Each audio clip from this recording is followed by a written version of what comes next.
The court humiliated the black girl and wouldn't even let her call her mother. But an hour later, Ronda Rousey walked in and everything was upside down. Subscribe and comment where you're watching us from. The morning sun had barely pushed through the thick marine layer hanging over Santa Barbara when La'Akea Makalayan Rousey sat in the back seat of the town car, her face pressed gently to the cool glass. School was less than 20 minutes away, but the silence in the car made it feel longer.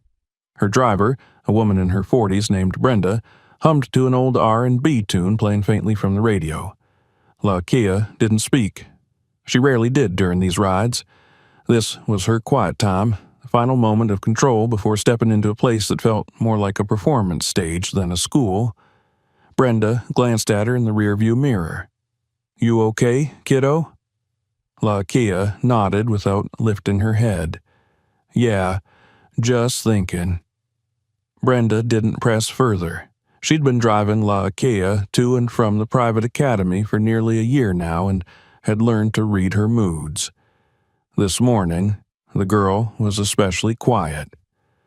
There was something about the air, heavy, expectant, as though something was waiting to happen. La'Akea was 13, but carried herself like someone older.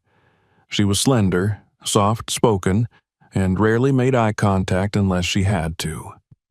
Her long, dark hair was tied into a simple braid that fell over one shoulder. She wore her uniform, white button-down blouse, navy skirt, black shoes, with neat precision, though never with pride. Uniforms, she thought, were for people trying to belong. She didn't. At school, she was always that girl, the one with the famous mother, the daughter of the fighter. Teachers smiled politely when they saw her, but their tone carried a subtle condescension. Some classmates whispered behind her back, while others ignored her entirely. To them, she was an enigma not worth understanding. Her last name drew attention, and attention brought discomfort. She'd learned long ago that being quiet, staying low, was safer. By the time Brenda pulled up to the school gate, the sun had started to warm the campus walls.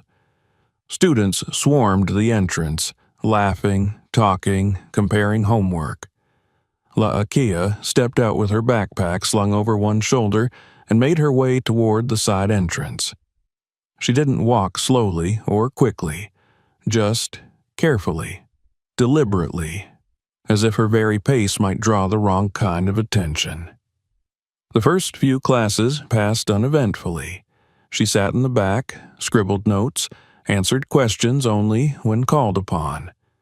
During break, she ate lunch alone under a jacaranda tree by the library, the same spot she had chosen on her first day. No one ever asked to sit with her, and she never invited anyone. It was just past noon when it began. She was in the hallway near her locker, quietly switching out textbooks, when the Dean of Student Conduct, Mr. Reiner, appeared at the end of the corridor. He was flanked by the school security officer and the assistant principal. Their eyes found her instantly. "La'Akea Rousey," Reiner called, his voice loud and flat. "Come with us, please."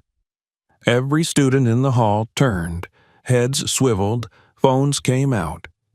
La'Akea froze, her hand still gripping the edge of her locker door. Her heart thudded once, hard. She stepped forward slowly, trying to keep her expression neutral. "Is something wrong?" "You'll find out soon enough," the officer said curtly. "Please come along." They didn't put her in cuffs, not yet, but the way they surrounded her made it clear she wasn't just being called for a chat. Whispers trailed behind her as they walked down the hall. One student, a blonde girl she recognized from gym class, snickered and whispered to another, "Bet her mom's gonna choke somebody out over this." They took her to the main office into a windowless conference room that smelled faintly of lemon-scented cleaner. Waiting inside were two uniformed officers from the local precinct and the school principal, Miss Ehrlich, who folded her hands on the table as Lakia entered. "Sit," one of the officers instructed. She did. Miss Ehrlich looked tired. Her voice was firm, rehearsed. "Lakia, earlier this morning a teacher discovered a suspicious package in a backpack during random locker inspections." Lakia's throat tightened. "Okay. The backpack in question was yours." "No, it wasn't." Her voice was calm, but her stomach twisted. "That's not possible. It had your name on it. Your ID was inside." She blinked, confused. "It wasn't mine when I left for school this morning." The officer leaned in. "Are you saying someone planted it?" "I'm saying I don't know what you're talking about. I didn't have anything in my bag that didn't belong to me." The principal cleared her throat. "Unfortunately, due to the nature of the contents, controlled substances, we are required by law to report the incident. The police will handle the next steps." Lakea's heart plummeted. "You think I'm selling drugs?" "We're not making assumptions," the officer said, "but based on what we found, you'll need to come with us." Still, they didn't cuff her, not yet. They led her out through the back hallway toward the campus exit. Students in the quad noticed. Someone shouted her name. Someone else laughed. This wasn't happening. She sat silently in the back of the squad car, her hands trembling in her lap. The officer in the passenger seat glanced back at her briefly, then looked away. At the station, they processed her with mechanical efficiency. She removed her shoelaces. They asked if she had a legal guardian to contact. When she mentioned her mother, the tone shifted. "You mean Ronda Rousey?" one officer said, raising an eyebrow. "The fighter?" "She's not just a fighter," Lakia muttered. The other officer chuckled. "I guess it runs in the family, huh?" She didn't respond. They placed her in a holding cell designed for juveniles. Pale walls, metal bench, fluorescent lights that buzzed overhead. There were no windows. Just a small square of reinforced glass on the door that looked out into the hallway. An hour passed, then another. They brought her a paper cup of water and a prepackaged sandwich, which she didn't touch. When she asked if she could call her mother, the officer outside her door shook his head. "That'll be handled through the courts. You'll get your chance." "What about my lawyer?" "One will be assigned to you." She didn't ask anything else. She understood. This was happening with or without her understanding. Night fell. She curled up on the bench, her backpack taken from her, her ID locked in an evidence bag. Somewhere in the haze between sleep and waking, she saw her mother's face. Not the version people saw in magazine covers or UFC highlight reels, but the one she remembered from quiet mornings at home.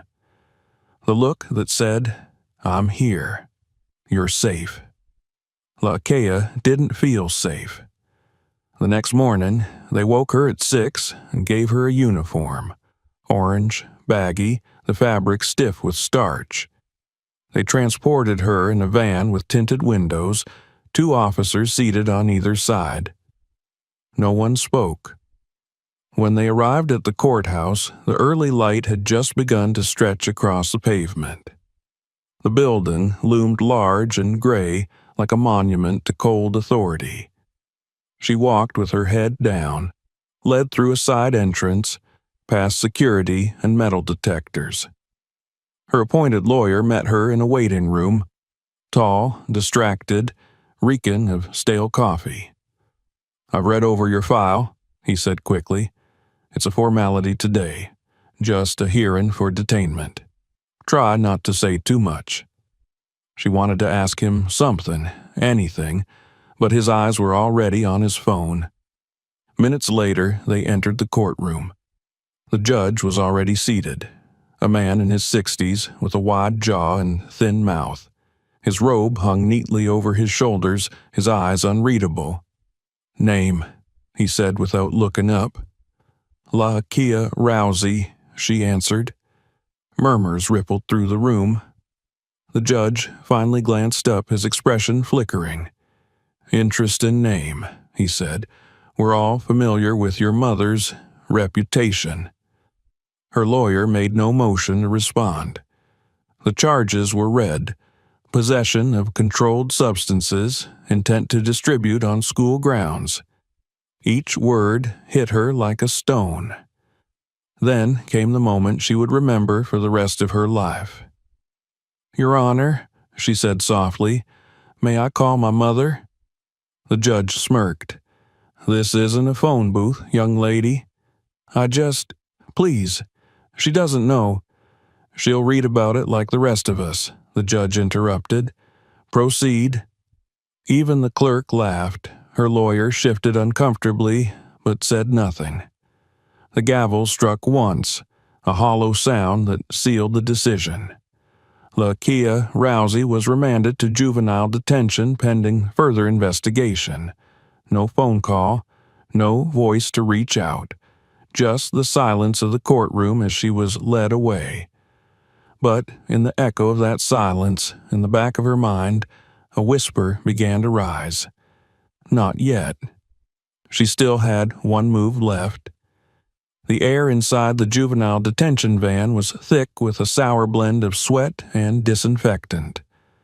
Lakia sat on a hard plastic bench, her wrists bound in front of her with plastic cuffs, her ankles shackled to a metal ring on the floor.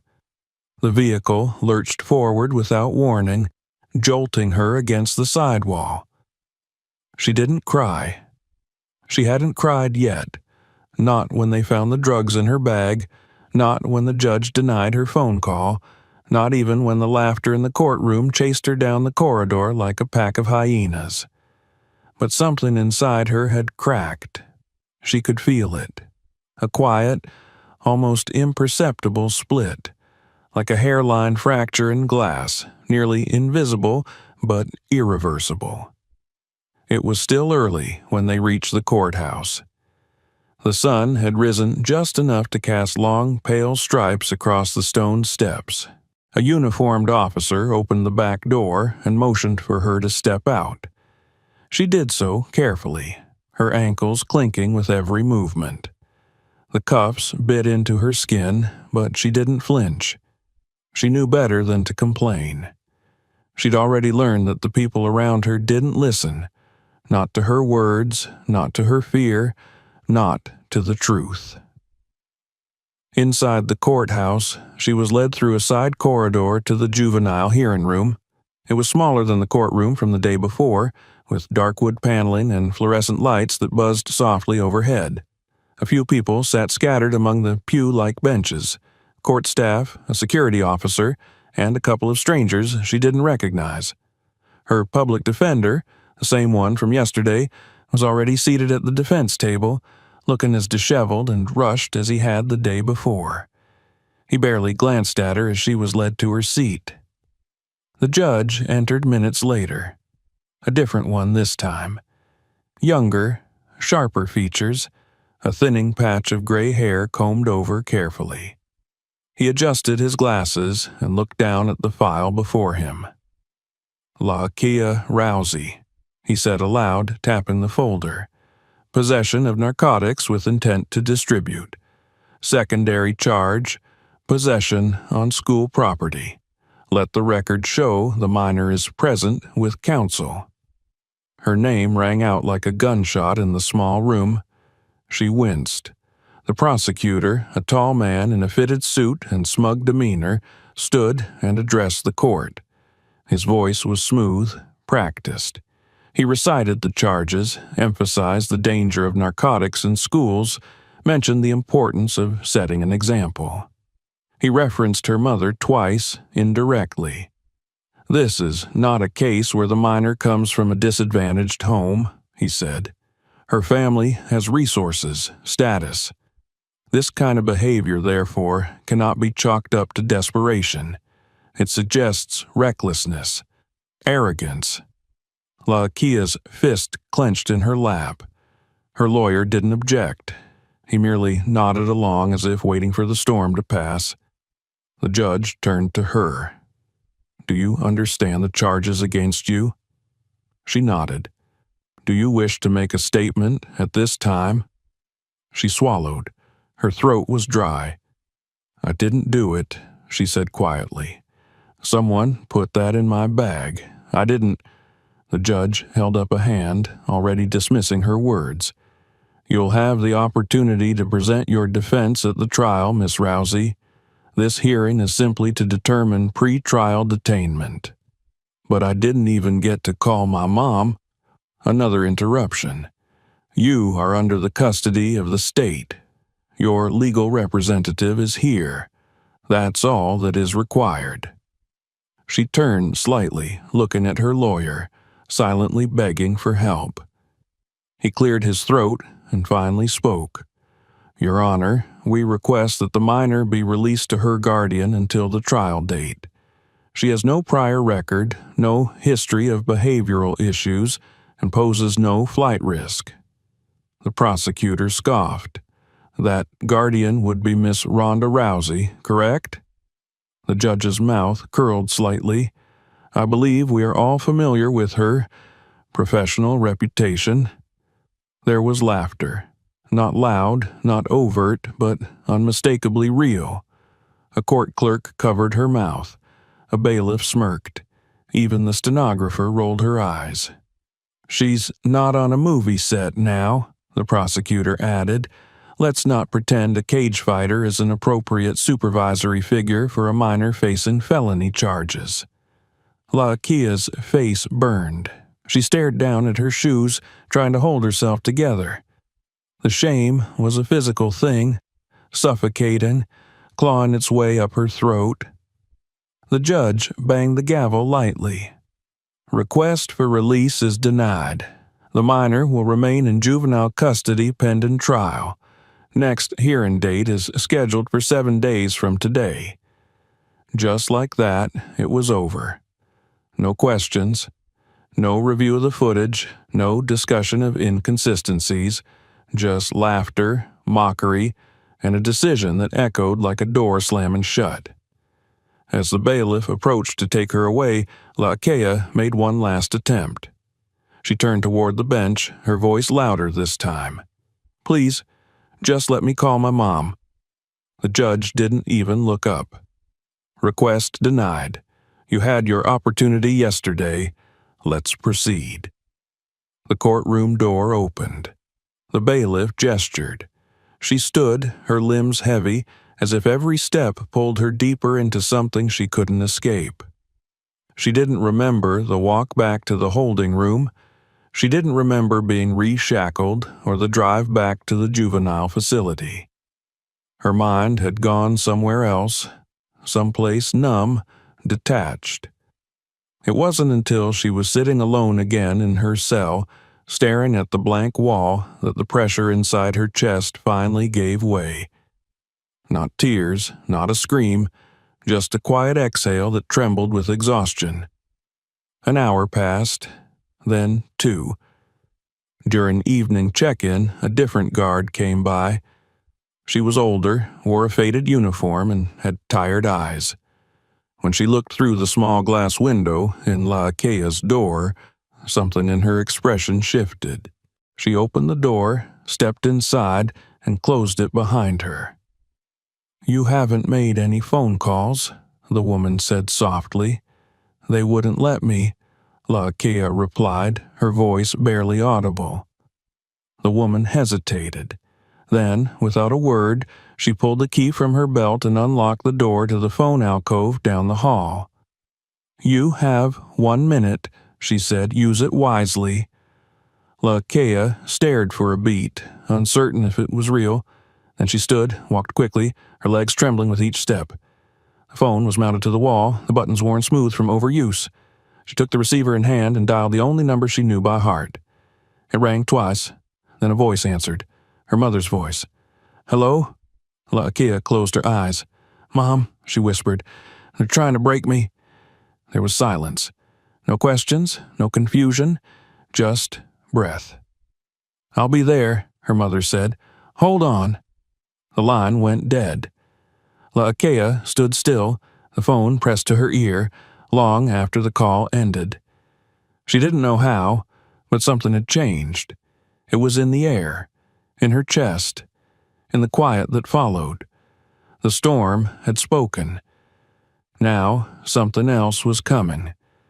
She didn't know what it would look like. She only knew it would have her mother's voice, and it would not be ignored. The next morning began with the same bleak monotony.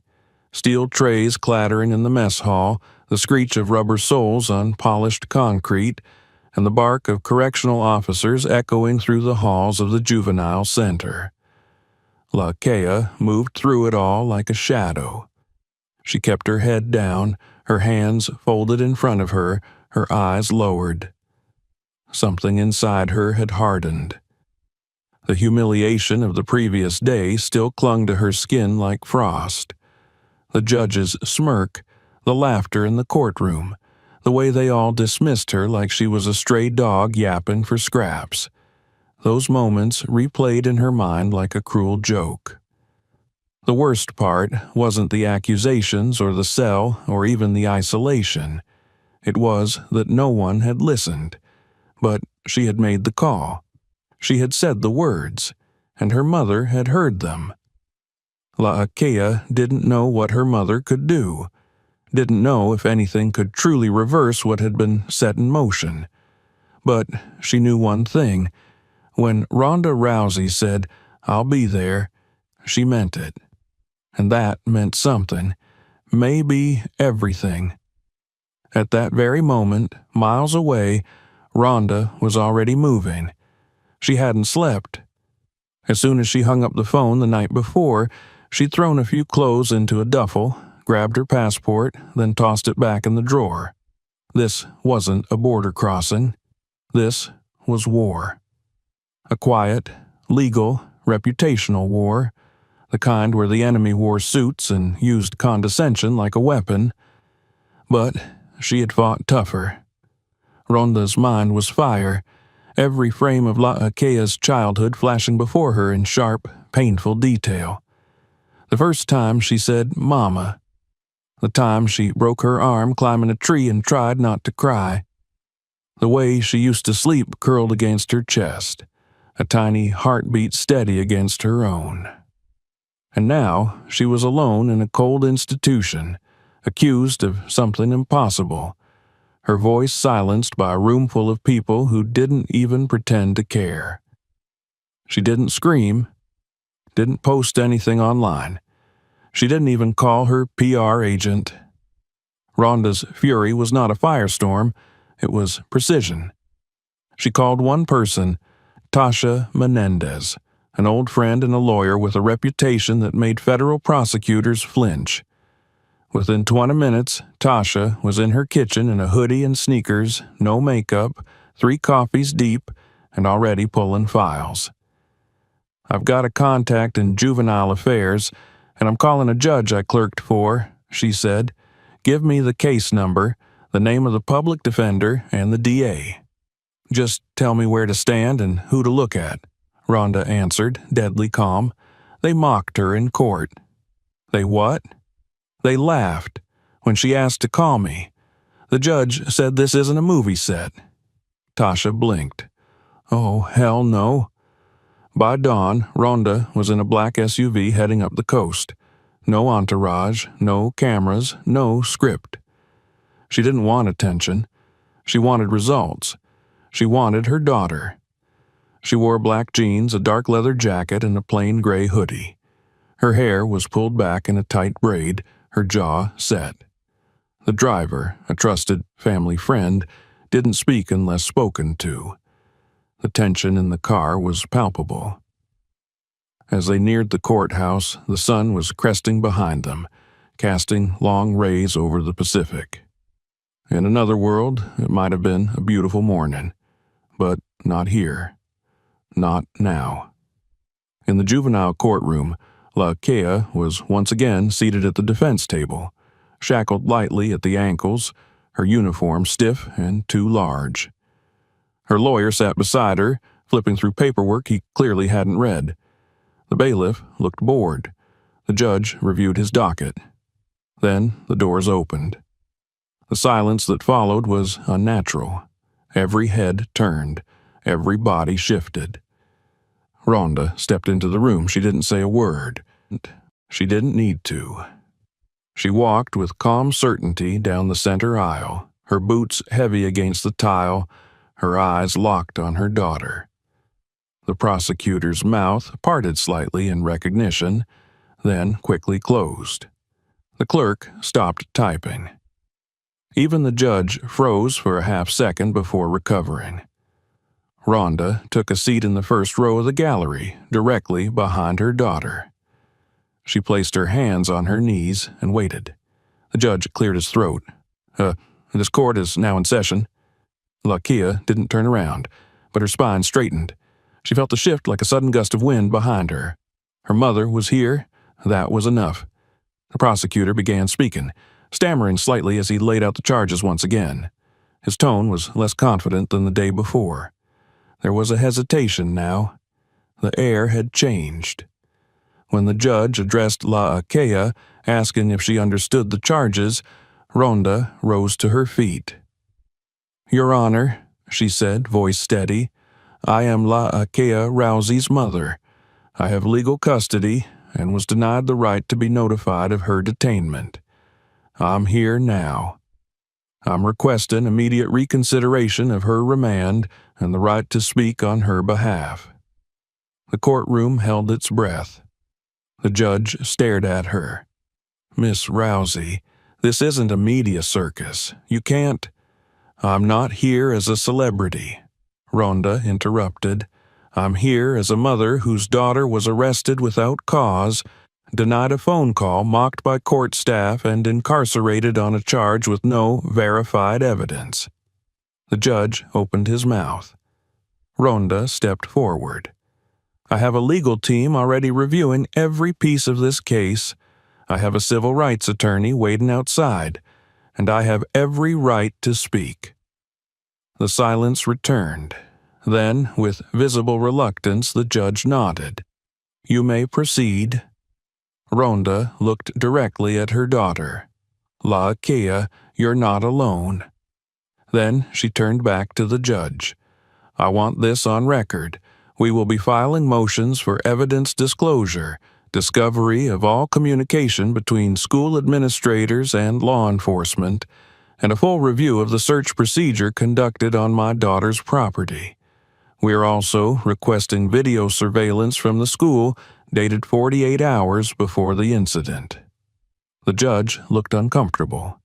The prosecutor stared at the floor. Lakia stared at her mother with wide, wet eyes. No one spoke for a long moment. Then Ronda sat down. The judge glanced at the bailiff. "Proceed with scheduling a continuation hearing. Defense motions will be reviewed." The gavel came down with a dull thud. No one clapped, but everyone felt the shift. Lakia was led back to her holding area, but this time there was no slouch in her walk. She held her chin slightly higher. Back in the hallway, the prosecutor pulled the judge aside. "We need to be careful. She's not just anyone. She's a mother," the judge said, "and right now she's angry." That evening, Ronda visited her daughter in the holding facility. They were separated by a thick pane of glass and a phone receiver. But it didn't matter. They spoke with their eyes. "I'm going to fix this," Ronda said. "They won't touch you again. Not like this." Lakia nodded slowly. "I didn't think anyone was coming." "I'll always come," Ronda whispered. That night, the center staff noticed something strange. Supervisors met in private. Emails were flagged. One staffer made a quiet call to his union rep. Another deleted messages from his phone. Because word had spread. Ronda Rousey was in town, and she was just getting started. The world did not erupt when Ronda Rousey entered the courtroom. There were no news vans, no camera flashes, no microphones jammed into her face, at least not yet. But inside the sealed, climate-controlled world of the juvenile justice system, her arrival was a detonation. The tremors didn't register on seismographs, but they rippled through people. The bailiff who stood up a little straighter, the prosecutor who double-checked his notes 3 times, the clerk who suddenly remembered every detail of the law with military precision. Something had changed. Something was shifting. Back in her room at the detention center, La'Akea sat on the thin mattress, legs crossed, sketchbook in her lap. It had been returned to her without comment that afternoon, as if nothing had ever been taken.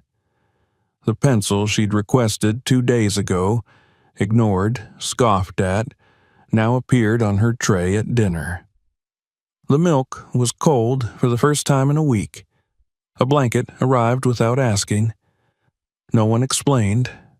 No one had to. She hadn't seen her mother since the courtroom, but she'd felt her. Not just her presence, but the echo of her will moving through the corridors like a heat wave. Guards no longer barked. Staff no longer sneered. When La'Akea walked to the cafeteria, the whispers behind her back were uncertain now, tinged with fear. No one had ever come for the other girls like this. Most never had visitors at all, let alone mothers who knew how to speak like lawyers and look like warriors. Something had shifted, and though La'Akea didn't understand the mechanisms, she recognized the current. On the other side of the city, Ronda was already working. Tasha Menendez, her longtime friend and attorney, had secured an emergency meeting with the head of the school board that same evening. It took one phone call and less than 10 minutes to schedule. Not because Ronda was famous, but because someone on the board had seen the courtroom transcript, and someone else had watched the video. Because there was a video. The school had not released it. It had not been entered into evidence, nor shared with the public defender. But it existed. A hallway camera angled awkwardly toward the row of lockers where the random inspection had been conducted. It captured everything. The footage was grainy, but the actions were clear. A student, white, tall, with a designer backpack and long blonde hair, had paused at La'Akea's locker. She glanced around, pulled something from her jacket pocket, and dropped it into the open bag hanging on the hook. Then she walked away, adjusting her uniform skirt without haste. Moments later, a staff member arrived and began the inspection. The planted evidence was discovered. Shock and dismay followed. The machine activated, but someone had seen it. A junior IT administrator assigned to clean archived video logs flagged the footage. He didn't know who to give it to. He wasn't even sure it mattered. But then he heard Ronda Rousey had come to court. He burned a copy and slipped it to his supervisor. Within hours, it landed on Tasha's desk. By midnight, they had enough. Emails between school staff and the parents of the real culprit revealed a coordinated effort to protect the reputation of the family involved. "We cannot afford a scandal," one message read. "She's a child. She made a mistake. Maybe there's someone else who could—" The sentence trailed off, unfinished but unmistakable. There was someone else. Ronda stared at the emails in silence. She didn't speak. She didn't shake her head. She simply looked at her daughter's name in black and white and felt something inside her finally break. She turned to Tasha. "We're going back to court today." The judge, newly alert to the public interest and internal rumblings, scheduled an emergency continuation hearing. This time the room was fuller. A few reporters had slipped in, tipped off by whispers. A representative from the Department of Child Welfare sat in the back. A state education liaison occupied a corner seat, scribbling notes. The air was tighter and the lighting felt harsher. Laakea entered with her ankles unchained. Ronda was already seated, calm, composed, but with a razor behind her eyes. Tasha stood next to her, tablet in hand, expression unreadable. The prosecutor adjusted his tie twice in 30 seconds. The judge opened the session, his tone stiffer than before. "Miss Rousey, you've submitted new material for review?" Tasha stood. "We have, Your Honor, surveillance footage from the school in question, internal emails suggesting administrative misconduct, and a sworn affidavit from an IT administrator who provided the footage under the condition of anonymity." The judge motioned her forward. A screen was rolled in. The footage played. The room held its breath. No one spoke during the 2 minutes of video. When it ended, the silence was suffocating. The judge leaned back, steepled his fingers beneath his chin, and exhaled slowly. "I see." The prosecutor attempted to regain control. "This footage, while concerning, does not negate the presence of contraband in the defendant's possession." "It proves she didn't put it there," Tasha shot back. "It proves malicious intent and conspiracy. The evidence was found in her bag." Ronda rose slowly. "So, if I put something in your briefcase and call the police, you go to jail?" The room tensed. The prosecutor turned red. The judge rapped his gavel once, lightly. "Let's maintain decorum," he said, but his voice lacked authority now.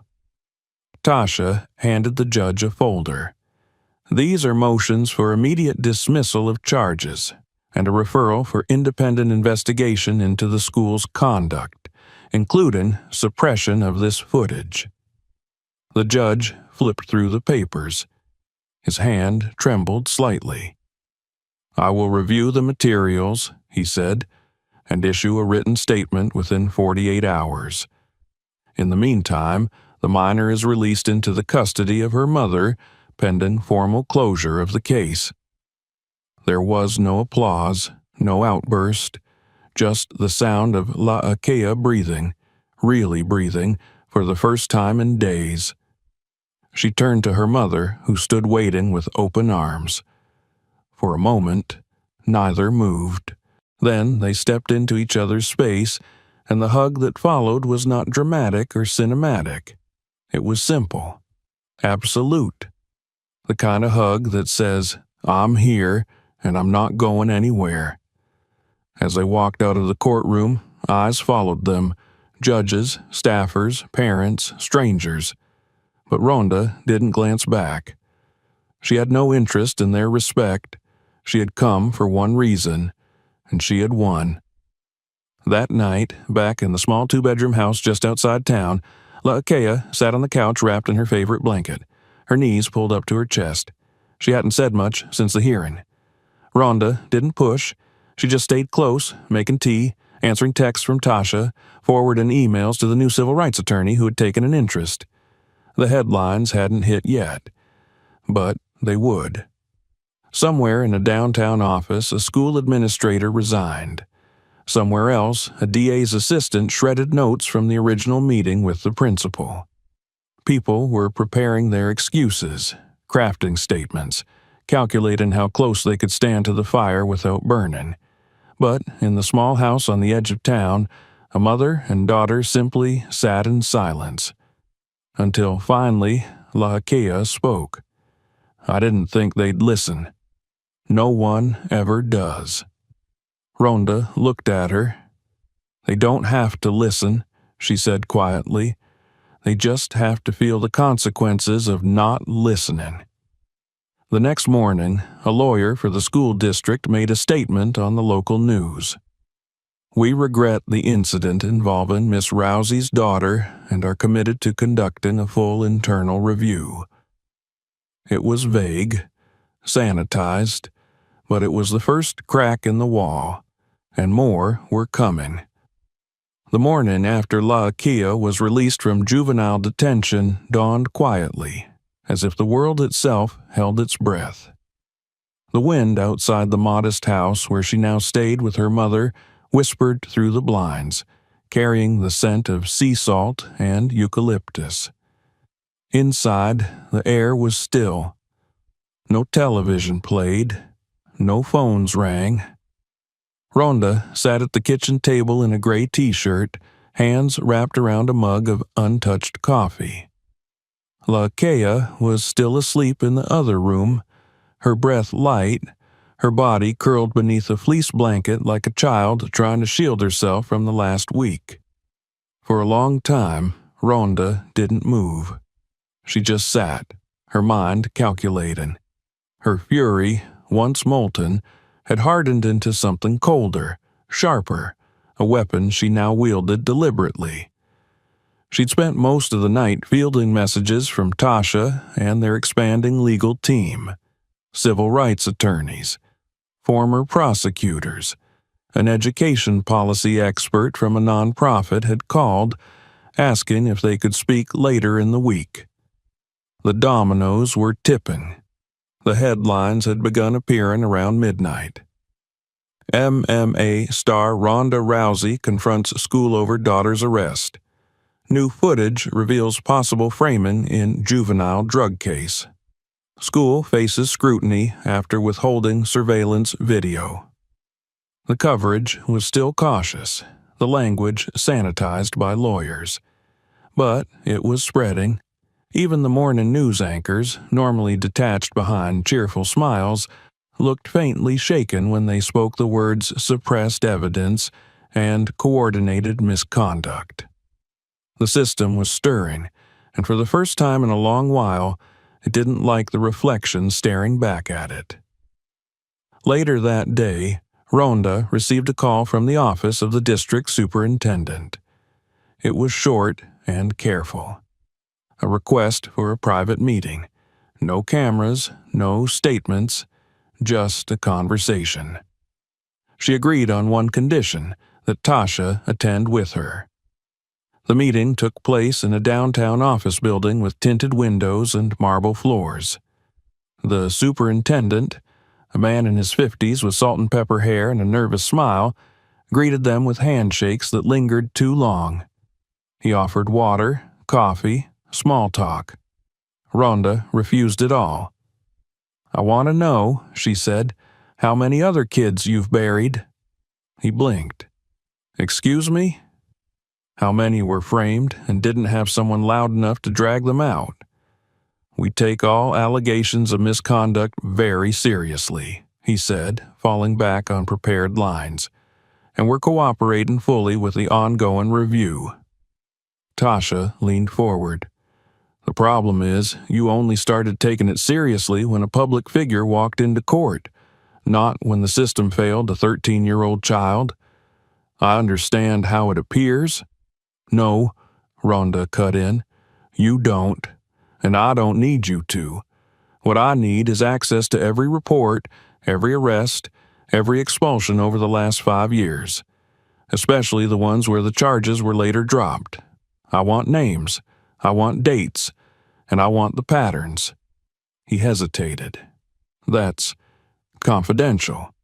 "For now," she said coldly, "but not for long." They left the meeting without any promises, but Ronda didn't need them. She'd spoken the words aloud in that glass-paneled office, and that alone had weight. People were listening now, and more importantly, they were afraid not to. Meanwhile, back at the juvenile detention center, the mood had shifted. The guards, once smug and dismissive, now moved with visible discomfort. A memo had circulated among staff that morning, a pending audit from the Department of Justice. All personnel were ordered to cooperate. Phones were inspected, files double-checked. The warden, who had ignored La'Akea's initial pleas for a phone call, had been placed on administrative leave pending investigation. An interim supervisor, a quiet, meticulous woman named Rivera, took over his responsibilities with little fanfare but firm resolve. The girls inside the facility felt the change too. Whispered questions rippled through the dorms. "Did you hear what happened to that girl? Her mom's famous or something?" "No, it's not just that. They found out she was innocent. They lied about all of it. Even the most hardened among them took notice, not because justice had suddenly bloomed in the stale air, but because someone, for once, had pulled back the curtain. At school, the impact was just as stark. The girl who had planted the drugs, now publicly unnamed but widely identified, had been withdrawn quietly from the academy. Her family released a statement through their attorney, citing mental health concerns and misunderstandings. The administration scrambled to recover its footing. Teachers were instructed not to speak about the case. The headmaster called an emergency meeting with faculty to discuss damage control, but the students talked anyway, in bathrooms, over lunch, in text threads.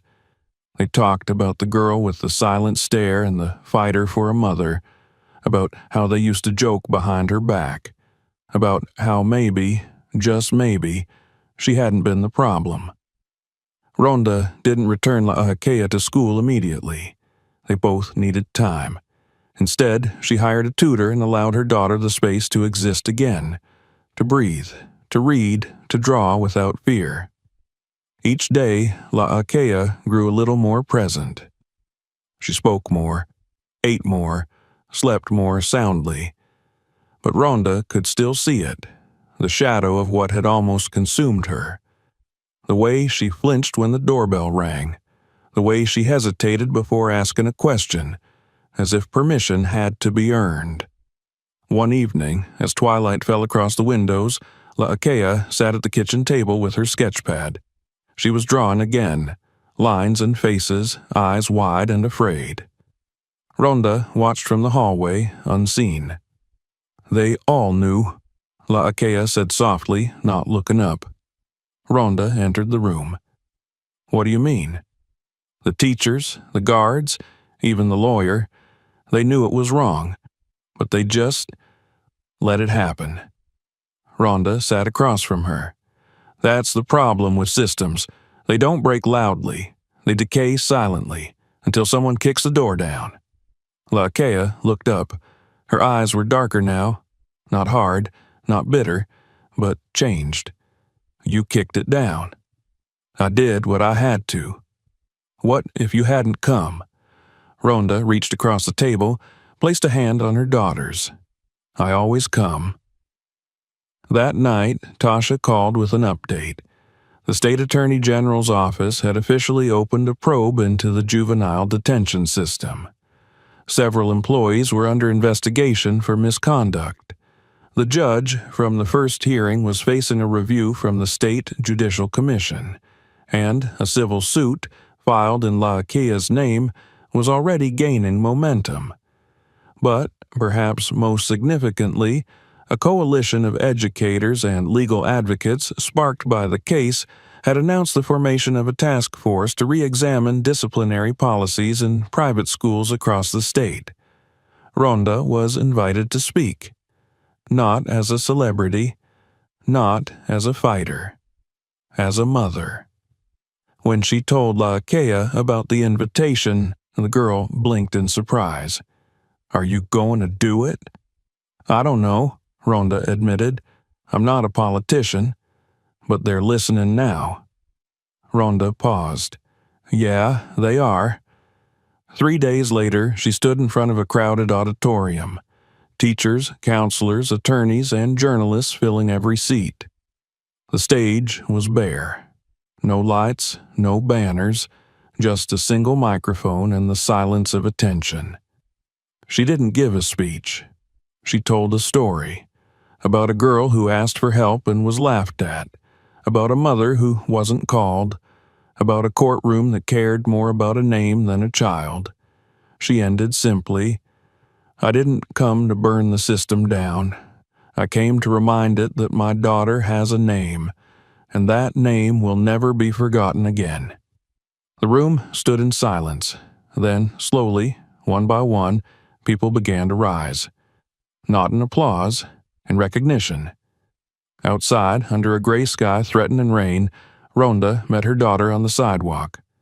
Laakea had waited quietly, sketchpad in hand. "Did you say what you needed to say?" she asked. "I said what mattered." They walked home together, no cameras following, no headlines waiting. Just two voices. One louder than before. One finally heard. For the first time in weeks, Laakea woke without the weight of fear pressing against her chest. The bedroom felt still but safe, washed in the pale blue light of early morning. The familiar creak of the house settling, the faint hiss of the kettle in the kitchen, and the rhythmic tread of her mother's footsteps on the hardwood floor grounded her in something real. For days now, she had lived in this quiet rhythm. Soft days without handcuffs, without harsh voices calling her defendant, without locked doors keeping her in. But the quiet was deceiving. Beneath it ran a current, something bigger than she could understand. It moved through the walls of that courthouse, through newsrooms, through people who had looked away for far too long and now could not afford to blink. Today was the next court hearing, the one that would decide not just whether she would be punished for something she hadn't done, but whether the system itself would admit that it had failed her. Again. She dressed in silence. Her clothes, though plain, a cream-colored blouse and gray slacks, were hers. Not a uniform, not assigned. The shoes pinched a little, borrowed from a neighbor, but they were free of numbers printed on the heel. She didn't feel powerful, but she didn't feel powerless either. Ronda sat at the table, phone in hand, scanning messages from Tasha and the legal team. Her hair was pulled back in a tight bun, and her face was unreadable. She glanced up when Laakea entered the room, her eyes softening just slightly. "You ready?" Laakea hesitated, then nodded. "Yeah." The drive to the courthouse passed in silence, but it wasn't the tense, fragile silence of fear. It was a gathering one, focused, measured. When they arrived, the front steps were busier than they had been before. A few journalists hovered near the bottom, cameras lowered, eyes alert. Legal observers moved quickly between the entrance and the sidewalk, clipboards in hand. There was a sense, unspoken but heavy in the air, that something significant was about to happen. Inside, the courtroom was filled, not the casual audience of court staff and waiting parents that had been there during her earlier hearings. Now there were rows of sharply dressed lawyers, media correspondents, representatives from the Department of Justice, even two off-duty judges seated quietly in the back row. The room buzzed, but no one spoke loudly. It was not a circus. It was a reckoning. At the defense table, Tasha sat with her back straight, her tablet glowing softly. A second attorney, one Laakea didn't know, leaned in and whispered something to her. Tasha nodded without looking up. Ronda guided her daughter to her seat with a light touch on her shoulder, then took her place just behind her, close enough that Laakea could feel the warmth of her presence. Judge Ramirez entered the room with a practiced step, robes flowing behind him, a subtle frown already forming between his eyebrows. He was not the same judge from the previous hearings. The original one had recused himself days ago, following the public outcry and a preliminary ethics inquiry.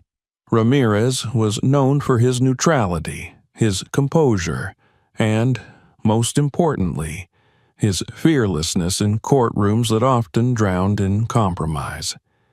He sat, adjusted his glasses, and opened the thick folder in front of him.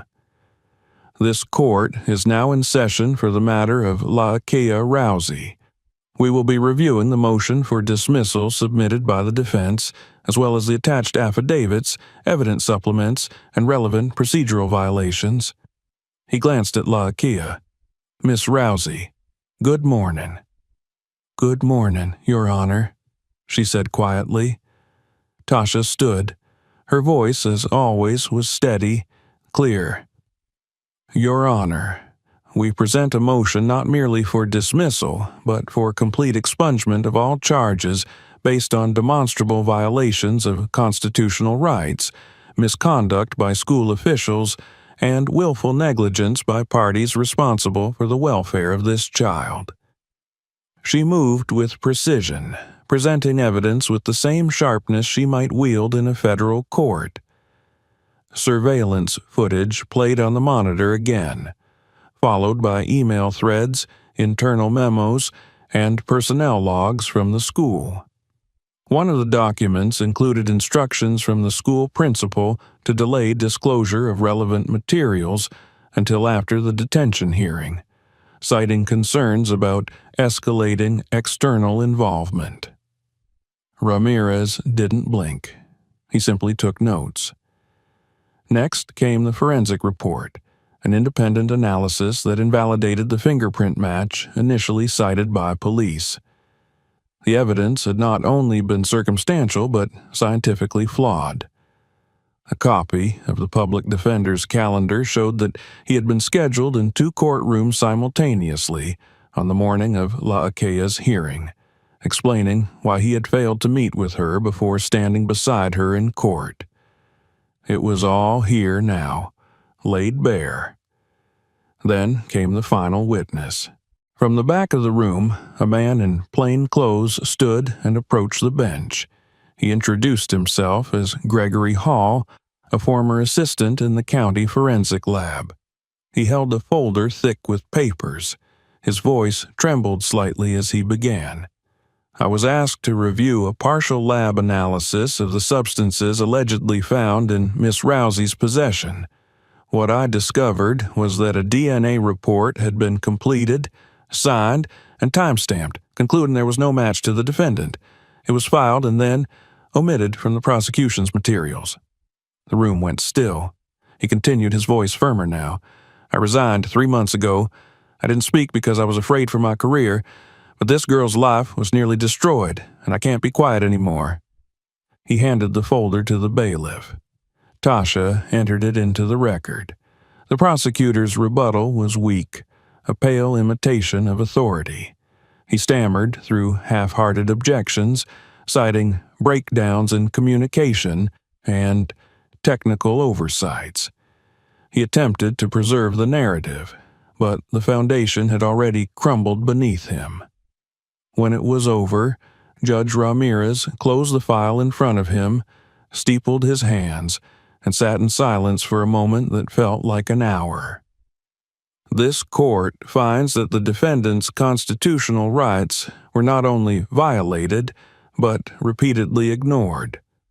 The chain of events leading to her detainment demonstrates systemic failure and deliberate suppression of exculpatory evidence. Therefore, all charges are vacated, effective immediately, and the court refers the conduct of all involved parties to the State Attorney General's office for further investigation. He looked at Laakia not as a judge looking at a defendant, but as a man addressing a human being. You were failed, Miss Rousey. This courtroom owes you more than a ruling. It owes you an apology. He rose. The gavel struck. It was done. But there was no eruption of sound, no cathartic applause, just silence. Deep, resonant, the kind that fills the air when truth finally emerges after being buried alive. Laakea sat still for a long moment, her breath caught in her throat. Then she turned slowly toward her mother, who was already standing. Ronda didn't say anything. She didn't need to. Her eyes said it all. They left the courthouse not through the back entrance this time, but through the main doors. Outside, a small group of journalists waited, unsure whether to approach. Ronda nodded once at them, then placed a firm hand on her daughter's shoulder, guiding her down the steps. That night, Laakea sat on the floor of her room with her sketchpad open.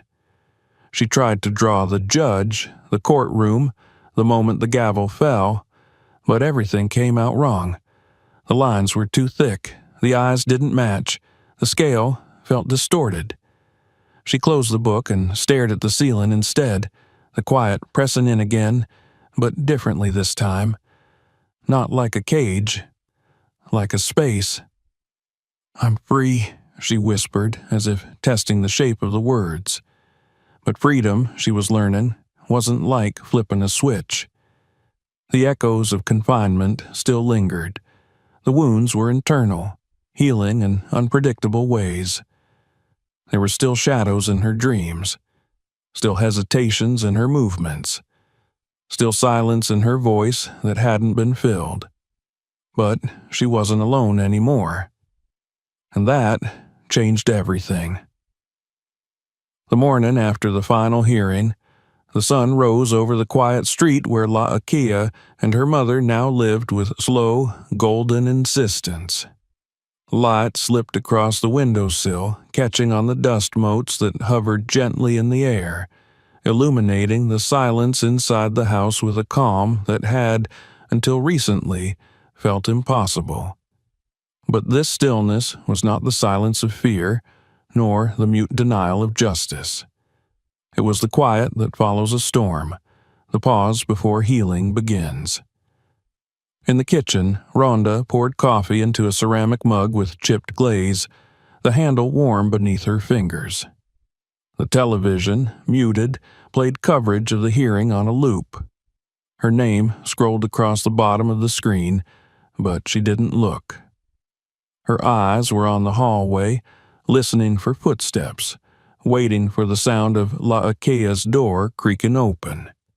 When it finally did, the girl emerged not with the wariness she had carried like armor for so many days, but with something gentler. She wore an oversized hoodie and sweatpants, her hair pulled into a messy bun, a faint flush in her cheeks from sleep. Ronda turned to her daughter, studying her the way a sculptor might examine marble, searching for cracks, measuring progress. Laakea looked back and for once didn't look away. "Sleep okay?" Ronda asked. Laakea nodded. "Yeah, I didn't dream about it last night." That was new. They sat together, eating toast and fruit in the slow rhythm of people recovering from a long illness. Outside, the world still spun, but inside, time moved differently. After breakfast, Laakea disappeared into her room.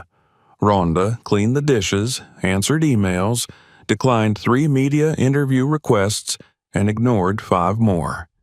Then she found the folder she'd left on the kitchen table the night before, a manila envelope marked with the seal of the U.S. Attorney's Office. Inside were official acknowledgments, copies of internal investigations, and a letter of commendation addressed not to Laakea, but to Ronda herself. It praised her for her intervention, cited her actions as a catalyst for administrative reform, and referred obliquely to policy implications in juvenile justice protocols. But it said nothing of the days her daughter spent alone in a cell. Nothing about the silence in that courtroom when she begged for a phone call. Nothing about the mockery, the handcuffs, the sound of a gavel that nearly buried her child alive. Ronda folded the letter neatly and returned it to the envelope without a word. That afternoon, a package arrived by courier. Inside was a book from the Department of Justice detailing the findings of their inquiry. Dozens of pages documenting procedural failures, racial bias patterns, and administrative inconsistencies. Attached was a statement of apology, neutral, sterile, unsigned. Ronda left it on the coffee table. Later, Laakea sat on the porch with her sketchpad. Her drawings had changed since her release. They were still stark, still precise, but the faces now carried depth, layers of emotion, shadows behind the eyes. She drew not from memory alone, but from something deeper. Witness. She sketched the face of a girl named Tamika, who had shared her cot in the detention center. The janitor who had quietly slipped her a second apple one morning. The counselor who said nothing but left a Time magazine on the bench after lights out. Each portrait was a record, a refusal to forget. One evening, Laakea turned to her mother and asked the question that had been living inside her since the beginning. Why did they think I was nobody? Ronda took a breath. She didn't offer platitudes. Because it was easier for them to pretend you were, she said, because they thought no one would walk through that courtroom door for you. She met her daughter's gaze, steady as ever. They were wrong. Laakea didn't respond at first. Then she picked up her pencil and began to draw again. Not the courtroom this time, not the judge, not even herself. She drew her mother. Not as a fighter, not as a celebrity, just as a woman walking into a room full of people who had already decided the outcome and refusing to let them win. The next week, a civics teacher from a nearby high school reached out. She had seen the news coverage, heard fragments of the story whispered among students. She didn't want a media circus, no cameras, no microphones, just a conversation, an honest one. Ronda hesitated when she received the email. She showed it to Laakea without comment. The girl read it once, then twice. "I'll go," she said. They arrived at the school together, walking through double doors into a room filled with 30 teenagers, half interested, half bored. The teacher introduced her simply as Laakea. No fanfare, no biography. The girl stood at the front, hands in the pocket of her hoodie, and began to speak. She didn't shout, didn't recite legal jargon. She told them what happened. She told them about the day they pulled her out of class, about the way the officer avoided her eyes, about sitting in a cold room with a sandwich she didn't touch, about asking to call her mother and hearing the judge laugh, about how easy it was for everyone to pretend she didn't matter. The room changed. It wasn't loud, no gasps or interruptions, just quiet. When she finished, a girl in the front row raised her hand. "What do you want to do now?" Laakea thought for a long moment. "I want to make sure no one else disappears the way I did." That answer lingered, heavier than applause. Afterward, students approached her, not to take selfies, not to ask about her mother, but to tell her stories about brothers on probation, cousins expelled from school, sisters who never spoke about what happened when they were searched without cause. "You sound like my brother," one boy said before walking away, eyes bright with something unspoken. Ronda heard about the visit later that night. Laakea didn't say much about it, just sat at the table, sketching. But Ronda saw the change. The quiet was still there, but it was filled now, with purpose, with voice.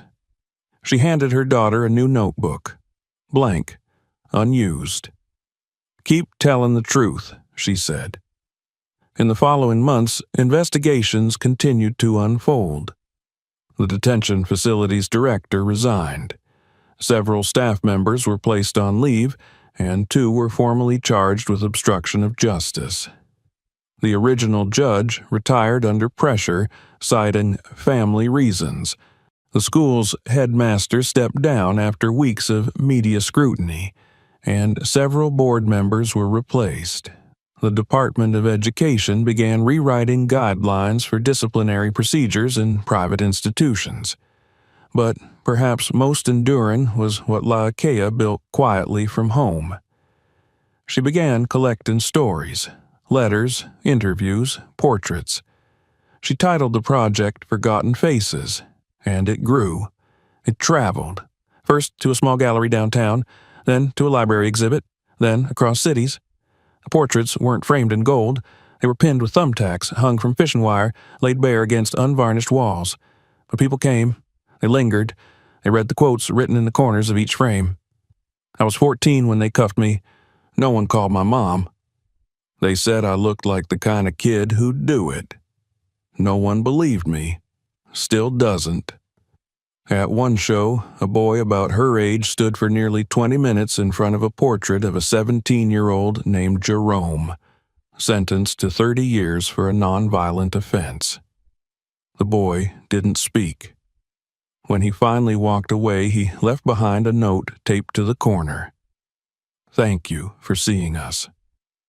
Ronda found the note weeks later in La Akea's room, tucked between sketchbooks. The system had tried to erase her daughter, but the truth had brought her back. And now she was drawing others forward, one story at a time. Not as a fighter, not as a victim, but as someone who had vanished into silence and returned to make sure no one else had to. The world wanted a hero's arc, but real stories were jagged, unfinished, stitched together from the broken places. And sometimes the greatest fight wasn't in a ring. It was walking into a courtroom that had already decided your fate and refusing to disappear. If this story moved you, make sure to subscribe so you don't miss the next one. Check out the other videos on the channel and share this with someone who needs to hear it.